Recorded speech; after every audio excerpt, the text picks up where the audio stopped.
Livro, Até que Nada Mais Importe. De Luciano Subirá. Introdução. O cristianismo, se é falso, não tem nenhuma importância, e se é verdade, tem infinita importância. O que ele não pode ser é de moderada importância. C. S. Lewis. Tenho aprendido muito com o Senhor, por mais de 2 décadas, acerca da importância de amá-lo e porque esse é chamado, nas Escrituras, de o maior mandamento. Como resultado desse entendimento, escrevi o livro de todo o coração, vivendo a plenitude do amor ao Senhor. Porém, nos últimos anos, comecei também a entender algo mais acerca da busca apaixonada pelo Senhor e a maneira correta de fazer isso, o que me levou a começar a pregar, desde fevereiro de 2008, a mensagem Até que Nada Mais Importe, que agora apresento como livro, com um conjunto bem mais abrangente de ensinos bíblicos do que a pregação em si. Preciso ressaltar também que fiquei muito impressionado, durante o mês de julho de 2011, com as mensagens que ouvi do irmão Dwayne Roberts, bem como com seu livro Uma Coisa, já traduzido e publicado em português. A similaridade entre o que tenho pregado nos últimos anos e o que passei a ouvir dele a partir de então é enorme. Tive o privilégio de, com minha família, passar 2 semanas com o Dwayne e sua família, num misto de férias e pregações em várias cidades brasileiras. E, com certeza, posso dizer que tanto ele como os demais irmãos que servem lá em Kansas City, nos Estados Unidos, no IOP, International House of Prayer, Casa Internacional de Oração, entenderam profundamente esse princípio. Na época, o Dwayne ainda morava lá em Kansas. Hoje ele está à frente do FOPO Florianópolis House of Prayer, e, através dele, acabei conhecendo o IOP. Ainda recordo-me de uma conversa que tive com Mike Bickle, o fundador da Casa Internacional de Oração, em 2012. Eu estava participando, com outras lideranças do Brasil, de uma semana intensiva de exposição dos valores e práticas do IOPCASE. Nessa conversa, o Mike me perguntou o que me fizera ir até Kansas City para conhecer o trabalho deles, se seria o meu interesse no movimento de oração contínua. Respondi que não e acrescentei que, ainda que estivesse sendo muito abençoado com aquele aprendizado, o que me despertara o desejo de conhecê-los foi a forte mensagem de amor ao Senhor que eles pregavam. E concluí: o primeiro mandamento precisa ser resgatado pela igreja moderna. Ele respondeu que pensava o mesmo e que vinham trabalhando arduamente por isso. Apesar de ter recebido do Senhor e começado a ensinar essas verdades antes de conhecer os irmãos do IOP, reconheço que, nos últimos anos, também aprendi muito com eles, assim como também percebi que muitas verdades que já carregava dentro de mim foram despertadas com mais intensidade e clareza. Esse alinhamento do ensino sobre paixão por Jesus foi tão forte que cheguei a enviar meu filho, Israel Subirá, durante um tempo, para estudar e frequentar a casa de oração em Kansas City. Também tenho promovido a publicação de vários livros deles e penso que eles têm dado, ao corpo de Cristo, uma colaboração enorme nessa área. Reconheço, também, que ainda não entrei como deveria num lugar profundo de compreensão dessas verdades, a ponto de esgotar o assunto, embora eu reconheça que venho crescendo nisso à medida que os anos vão passando. Espero, de todo o meu coração, amadurecer mais e mais nesse assunto e desejo o mesmo a você, que separou o tempo para esta leitura e reflexão. Capítulo 1. Até que nada mais importe. Que não se admita no coração outro desejo ou propósito, cujo objeto supremo não seja ele. John Wesley. O dia 19 de fevereiro de 2008 foi muito significativo no entendimento dessa mensagem que venho proclamando nos últimos anos. Portanto, creio que começar a partir do ocorrido que me levou a entender essa mensagem seja a melhor forma de introduzir o assunto. Aquele foi um dia incomum, diferente e profundamente marcante. Tudo começou pela manhã, com um texto bíblico que, em meu momento devocional matinal, saltou diante de meus olhos e martelou em minha cabeça o dia todo, terminando com uma forte confrontação de Deus em uma reunião à noite, quando então e somente então aquele texto bíblico fez, de fato, sentido. Contudo, antes de falar dessa reunião, preciso voltar no tempo um pouco mais de 1 mês e meio. Eu comecei o ano de 2008 determinado a buscar o Senhor como nunca havia feito. Passei os primeiros 21 dias do ano em jejum, ingerindo somente água. Até então eu nunca havia feito esse tipo de jejum por mais de 14 dias. Entretanto, eu realmente estava disposto a ir além de qualquer limite e fazer coisas para Deus que nunca fizera. Estava em um propósito de ler a Bíblia muitas vezes naquele ano e de intensificar minha vida de oração. Portanto, se qualquer pessoa me questionasse acerca de como estava buscando o Senhor, eu provavelmente teria me avaliado muito bem. Era uma terça-feira à noite, dia de treinamento de líderes na comunidade Alcance, a igreja que pastoreio em Curitiba, no estado do Paraná. Não considerávamos essa reunião como um culto, apenas orávamos um pouco pela igreja antes de ministrar uma palavra prática de treinamento ministerial ou alinhamento da visão que norteia nosso trabalho. Contudo, por alguma razão que não me lembro, iniciamos a reunião daquela noite cantando uma conhecida canção do Marcos Witt, Eu te busco, eu te anelo, eu te necessito. À medida que cantávamos, a unção do Espírito Santo veio sobre nós de forma singular. Num mesmo instante, os irmãos começaram a se ajoelhar, sentar e até mesmo prostrar-se ao chão por todo o salão. Poderia ser interpretado como algo previamente combinado, como se alguma diretriz nesse sentido tivesse sido dada, pois a maioria fez isso praticamente ao mesmo tempo. Lembro-me que caiu um grande temor do Senhor sobre nós e que me vi, em lágrimas, em um profundo senso de arrependimento por não estar buscando a Deus como deveria, e foi exatamente nesse ponto que tudo pareceu tão contraditório para mim. Lembre-se que eu havia acabado de fazer o maior jejum da minha vida. Eu estava orando e lendo a Bíblia com muita determinação. Eu praticamente estava quebrando todos os meus recordes em relação a buscar a Deus. Por conta disso, quando percebi em que direção o Espírito Santo estava me levando naquele momento de arrependimento em que muitos choravam bem alto, resisti e lutei contra aquilo. Não me alegro em contar isso. Pelo contrário, sinto-me profundamente envergonhado cada vez que tenho de falar sobre o assunto. Mas a verdade é que eu me deixei levar pela minha carnalidade em vez de me permitir entrar num quebrantamento profundo. Não verbalizei isso em momento algum, mas meus pensamentos, tomados por um grande sentimento de indignação, pareciam gritar para Deus: se nada do que fiz até agora em todo este tempo de devoção e consagração foi bom, quando é que será bom o suficiente para ti? Quando chegarei ao ponto de realmente te agradar? O que esperas de mim? Qual é a intensidade com que devo te buscar? Até onde devo chegar? Por alguns instantes devo ter esquecido com quem estava falando e sou grato pela bondade, compaixão e misericórdia com que o Senhor me tratou. Hoje penso que, se eu estivesse no lugar de Deus, teria imediatamente esmagado o inseto que protestasse contra mim dessa forma.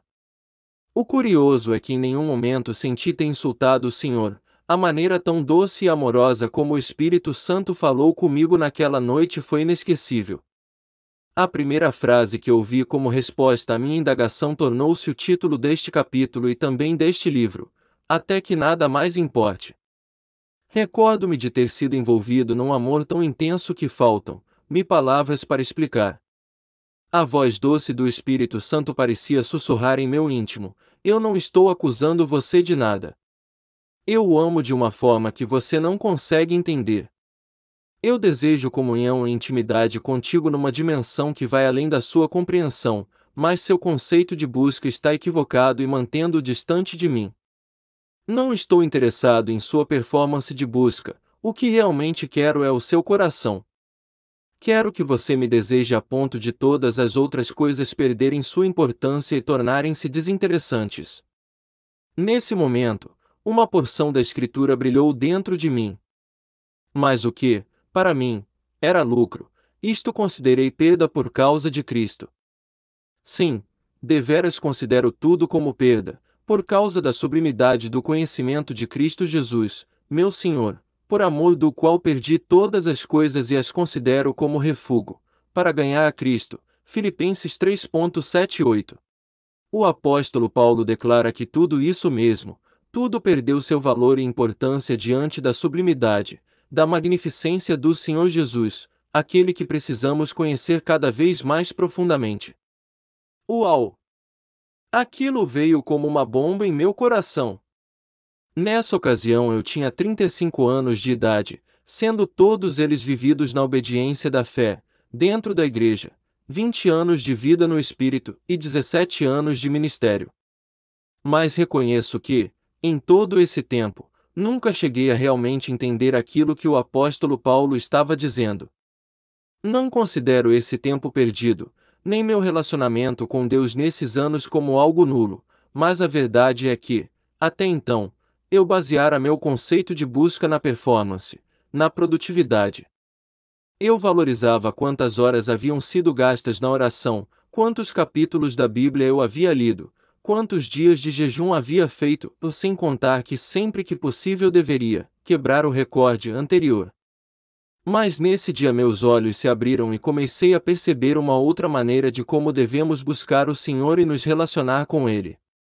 Os textos bíblicos e suas aplicações práticas foram sussurrados pelo Espírito Santo em meu coração naquele dia. Fui confrontado, corrigido e, ao mesmo tempo, desafiado pelo Senhor. O que compartilho a seguir é fruto dessa experiência. Creio que foi mais do que uma experiência pessoal. Penso que o ocorrido nesse dia me permite, à semelhança dos profetas, dizer: veio a mim a palavra do Senhor. Acredito que essa mensagem é mais do que o ensino de princípios bíblicos, ela é uma palavra profética para a nossa geração. Por isso, convido, à medida que você lê este livro, a separar tempo para oração e reflexão e a abrir-se à ação do Espírito Santo. O padrão de busca determinado por Deus. Muitas pessoas, e estou falando daqueles que de fato se converteram e conhecem o Senhor, vivem sem nenhum senso de propósito. Acordam, alimentam, se trabalham por mais alimento, alguns estudam, menos ou mais do que precisam, relacionam-se com outros, embora alguns façam só o estritamente necessário, e voltam a dormir. Na verdade, eles apenas sobrevivem. Vivem tão presos àquilo que é terreno. Jesus declarou: a vida do homem não consiste na abundância dos bens que ele possui, Lucas 12,15. Se isso é verdade e sabemos que é porque a vida de tantos cristãos reflete exatamente o contrário. Por que a maioria investe tanto da sua vida em busca do que é material e tão pouco em busca do que é espiritual? Se tivéssemos um pouquinho mais de senso de propósito, nos questionaríamos acerca daquilo que é mais importante. Para que existimos? Para que fomos criados? Quando entendemos o propósito de Deus para nossa vida, podemos focar nossa energia e dedicação no que é realmente importante e prioritário. O ser humano foi criado e estabelecido por Deus na Terra com um único e distinto propósito: buscar a Deus. A Bíblia é muito clara acerca disso. De um só fez toda a raça humana para habitar sobre toda a face da terra, havendo fixado os tempos previamente estabelecidos e os limites da sua habitação, para buscarem a Deus se, porventura, tateando, o possam achar, bem que não está longe de cada um de nós. Atos 17,26 e 27 grifo do autor. Desde os meus 15 anos de idade, quando fui batizado no Espírito Santo, decidi viver focado no que é eterno. Descobri, ainda adolescente, que a maioria dos cristãos estava mais focada no que é terreno. Na verdade, o certo seria dizer que essa turma estava totalmente desfocada do que no que é celestial. O apóstolo Paulo instruiu os irmãos colossenses acerca do que realmente importa as coisas de cima, e não as que são da terra. Se fostes ressuscitados juntamente com Cristo, buscai as coisas que são de cima, onde Cristo está assentado à destra de Deus. Pensai nas coisas que são de cima, e não nas que são da terra, porque morrestes, e a vossa vida está escondida com Cristo em Deus. Colossenses 3,1-3. Apesar dessa ordem tão explícita sobre o foco correto do cristão, o que encontramos, na prática, é algo bem diferente.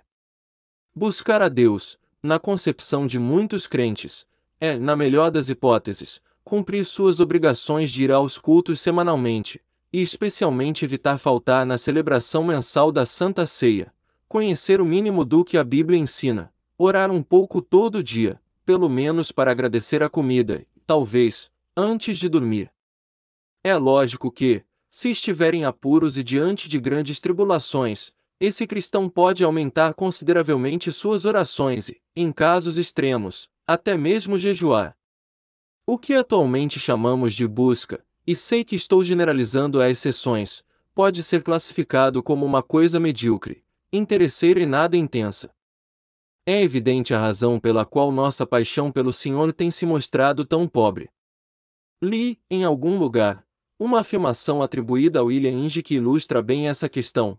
Se gastarmos 16 horas por dia em contato com coisas desta vida e apenas 5 minutos por dia em contato com Deus, será de admirar que as coisas desta vida sejam para nós 200 vezes mais reais do que Deus. Nossa busca por Deus ainda é muito, muito fraca. É necessário compreender não apenas que fomos criados para buscar o Senhor, mas também como deve ser essa busca. Ao falar acerca dessa busca, as Escrituras Sagradas nos revelam que ela não pode acontecer de qualquer forma. Há um padrão de busca que Deus determinou para nós. Esse padrão é alcançado quando ele se torna mais importante do que qualquer outra coisa. Devemos chegar a um ponto tal nesse anseio por Deus, que nada mais importe. O Senhor, através do profeta Jeremias, revelou qual é o tipo de busca que nos levará a encontrá-lo. Buscar-me-eis e me achareis quando me buscardes de todo o vosso coração. Jeremias 29:13. Logo, o interesse de Deus não está apenas no fato de o buscarmos, mas em como fazemos isso. Ele não aceita nada menos que nossa inteira dedicação e paixão nessa busca. Essa é a razão pela qual o Senhor não está interessado na busca em si, mas no motivo que nos leva a buscá-lo. Observe também que, ao falar sobre buscar a Deus, o profeta Jeremias usou a expressão de todo o coração.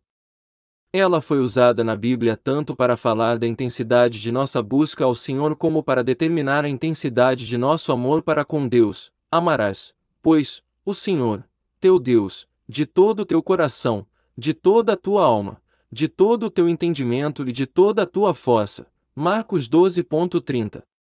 O que Deus espera de nós é nada menos do que amor total. O maior mandamento determina que não só amemos, mas que façamos isso com toda a intensidade possível. E o mesmo é verdadeiro em relação à nossa busca, de todo o coração.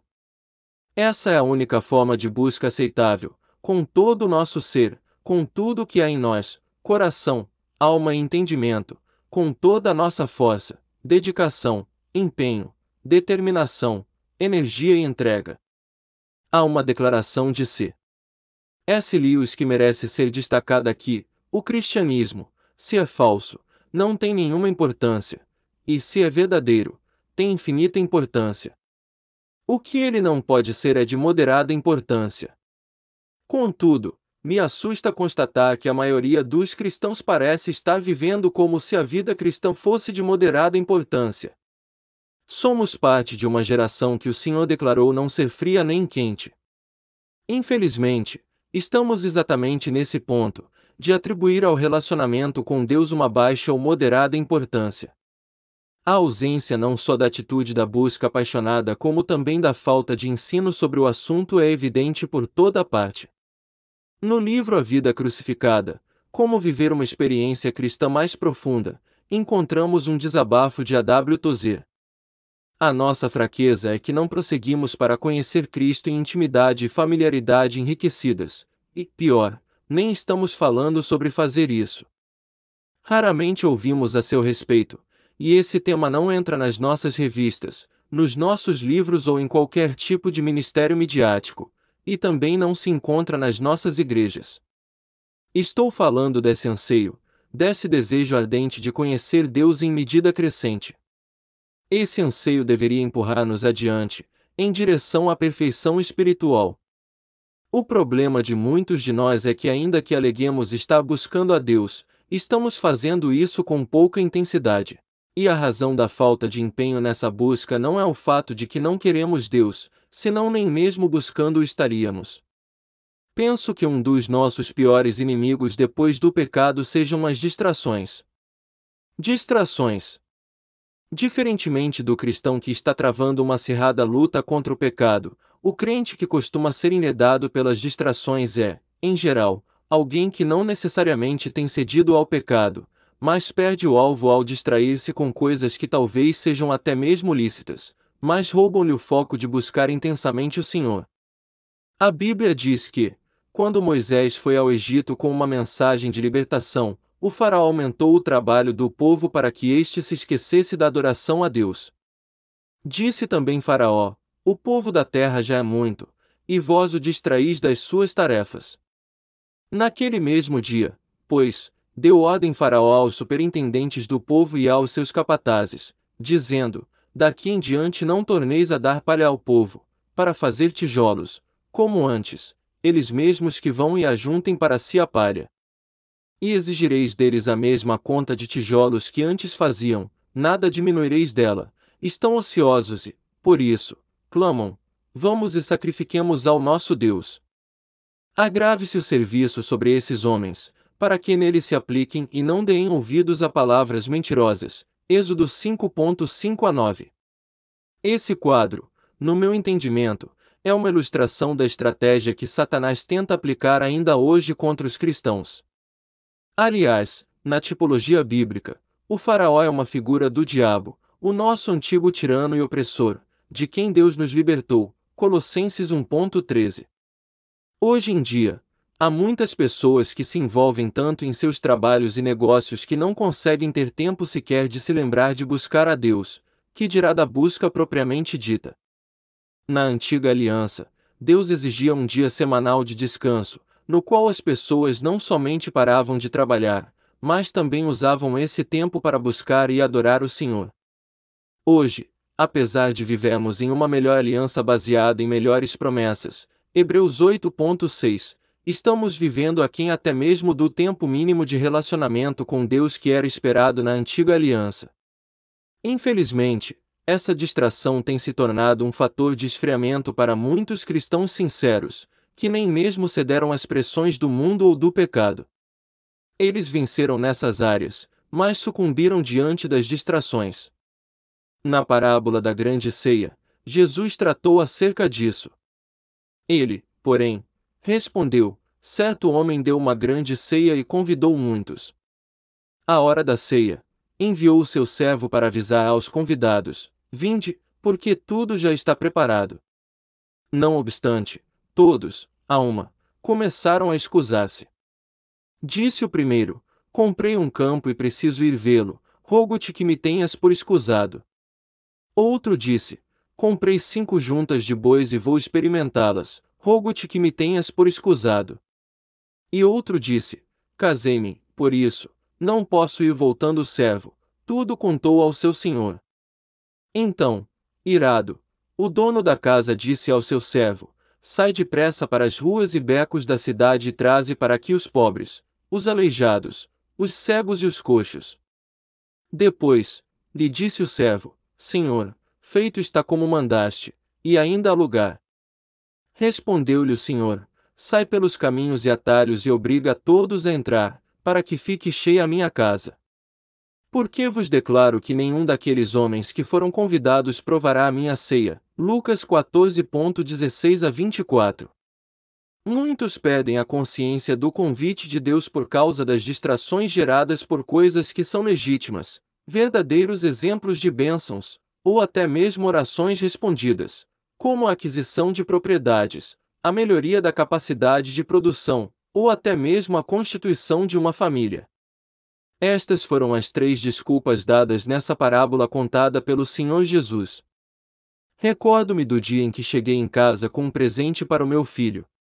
O Israel, na época com 8 ou 9 anos de idade, estava muito desejoso de um novo videogame.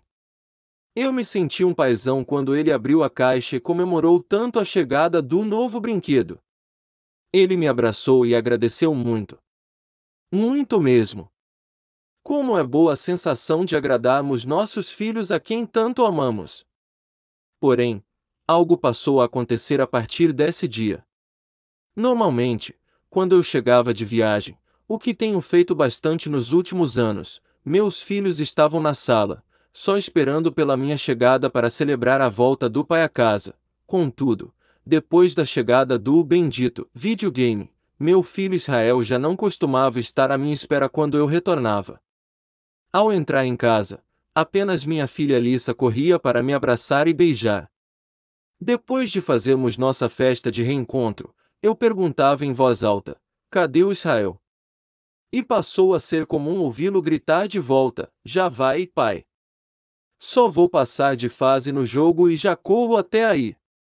Meu aborrecimento foi crescendo a ponto de um dia ter, literalmente, vontade de jogar aquele videogame pela janela.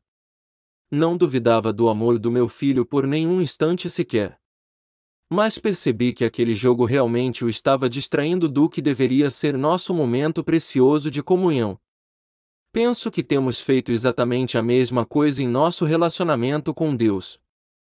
Oramos e pedimos a Ele algumas coisas que desejamos tanto. E o Pai Celeste, em sua infinita bondade, nos atende e nos concede os nossos brinquedos, as bênçãos buscadas.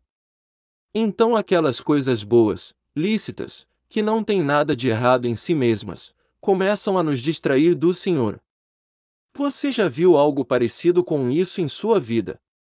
Fiquei profundamente chocado ao descobrir isso em minha própria vida. A Bíblia nos mostra que até mesmo o casamento, uma instituição divina, e, portanto, uma bênção, pode se tornar uma distração, algo que pode atrapalhar a nossa dedicação ao Senhor. Paulo falou disso quando escreveu aos Coríntios.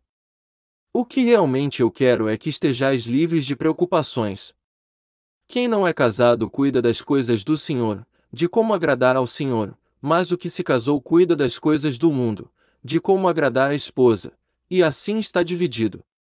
Também a mulher, tanto a viúva como a virgem, cuida das coisas do Senhor, para ser santa, assim no corpo como no espírito.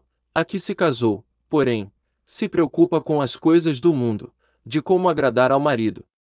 Digo isto em favor dos vossos próprios interesses, não que eu pretenda enredar-vos, mas somente para o que é decoroso e vos facilite o consagrar-vos, desimpedidamente, ao Senhor. 1 Coríntios 7:32 a 35 grifo do autor. É impressionante como coisas boas, de valor não só aos nossos olhos, mas até mesmo aos olhos de Deus, podem tornar-se um motivo de distração para a nossa comunhão com o Senhor. Isso é tão sério, ao mesmo tempo, passa tão despercebido. Até mesmo o nosso próprio serviço prestado ao Senhor pode se tornar uma distração. Os irmãos da igreja de Éfeso perderam o seu primeiro amor, Apocalipse 2.4, ainda que não tivessem parado de trabalhar para Deus, Apocalipse 2.2 e 3. Encontramos também uma clara advertência do Senhor Jesus no relato bíblico da visita de Cristo à casa de Marta e Maria. Enquanto Maria estava aos pés de Jesus, Marta se queixava pelo fato de haver ficado sozinha na cozinha, servindo. Não creio que Marta estivesse trabalhando somente para manter a casa em ordem. Penso que ela tinha uma boa motivação. Seguramente, pelo respeito para com Jesus, o que era de esperar, ela queria ser uma boa anfitriã, queria receber e servir bem ao Senhor. No entanto, até mesmo os bons motivos podem se tornar distrações, por isso Jesus disse o seguinte a Marta: respondeu-lhe o Senhor: Marta, Marta, andas inquieta e te preocupas com muitas coisas.